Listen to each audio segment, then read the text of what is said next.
ప్రియంగు కలికాశ్యామం రూపేణ ప్రతిమం బుధం సౌమ్యం సత్వగుణోపేతం తం బుధం ప్రణమామ్యహం.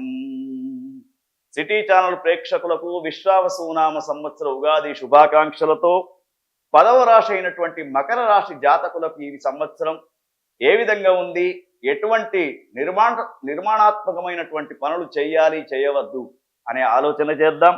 మకర రాశిలో ముఖ్యంగా ఉత్తరాషాఢ, శ్రవణం, ధనిష్ట 2 పాదాలు కనబడుతున్నాయి నక్షత్రాలుగా. మరి మకర రాశి జాతకులు ఈ సంవత్సరం 8 రూపాయల ఆదాయం, 16 రూపాయల ఖర్చు. నలుగురు ప్రేమిస్తే 5గురు విమర్శిస్తారు. అయితే మకర రాశిలో ఉన్నటువంటి రాజకీయ నాయకులకి ఈ సంవత్సరం చాలా వైభవంగా ఉంది. ప్రజా సంక్షేమం కోసం ఖర్చు ఎక్కువ చేస్తారు. ప్రజా పథకాలను అమలు చేయడానికి ముందుకు వెళ్తూ ఉంటారు. మకర రాశి జాతకులకు మే 15 దాకా గురువు చక్కని స్థితిలో 5వ స్థానంలో ఉన్నాడు. అంటే ఆ మే 15 దాకా మీరు ఏ పని చేసినా, స్థానిక ఎన్నికలలో పోటీ చేసినా మీకు విజయ అవకాశాలు కనబడుతూ ఉంటాయి.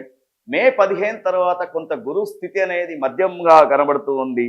తర్వాత శని భగవానుడు 3వ స్థానంలో అనుకూలంగా ఉన్నాడు. గత 2 సంవత్సరాల నుంచి మకర రాశి జాతకులు కొంత అనారోగ్యంతో బాధపడుతూ ఉన్నటువంటి వారికి ఈ సంవత్సరం మానసిక శారీరక పరమైనటువంటి ఆరోగ్యం లభించే అవకాశం ఉంది.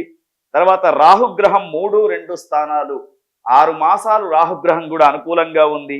తర్వాత కేతుగ్రహం మాత్రం 9, 8 స్థానాల్లో ఉంది. కాబట్టి కొంత మీ యొక్క చాకచక్యము, జ్ఞానము కొన్ని విషయాలలో ఉపయోగపడకపోవచ్చు. మీ స్నేహితుల యొక్క సలహాలు కానివ్వండి, మీ భార్యల యొక్క సలహాలు కానీ తీసుకుంటూ ముందుకు వెళ్తే మంచిది. అయితే మకర రాశి జాతకులకు ఈ సంవత్సరం గత సంవత్సరం కంటే చూసినప్పుడు ఈ సంవత్సరము 3 గ్రహాలు అనుకూలంగా ఉన్నాయి. కాబట్టి మీరు చేసే పనులలో దాదాపు విజయాలు పొందుతూ ఉంటారు. మకర రాశికి సంబంధించినటువంటి స్త్రీలకు ఈ సంవత్సరం పొగడ్తలు ఎక్కువ ఉంటాయి. తర్వాత ఎవరైతే మన భారతదేశం క్రీడారంగంలో ఉన్నటువంటి మహిళలు ఉన్నారో వాళ్ళందరూ కూడా భారతదేశం యొక్క కీర్తిని పెంచడానికి అవకాశం ఉంటుంది. క్రికెట్ రంగంలో ఉన్నటువంటి మకర రాశి జాతకులకు కూడా ఈ సంవత్సరం చాలా వైభవంగా ఉంది. భారతదేశం యొక్క ఖ్యాతి విదేశాల్లో వీళ్ళు చాలా ఎక్కువగా ప్రచారం చేయడానికి అవకాశం కూడా కనబడుతూ ఉంది. మరి మకర రాశి జాతకులు ముఖ్యంగా ఈ సంవత్సరం లక్ష్మీ నృసింహస్వామి వారి యొక్క ఆరాధన చెయ్యండి. లక్ష్మీ నృసింహస్వామి వారి యొక్క దర్శనం చేసుకుంటే మీకు ఈ సంవత్సరం విజయవంతంగా ఉంటుంది. ఓం తత్సత్.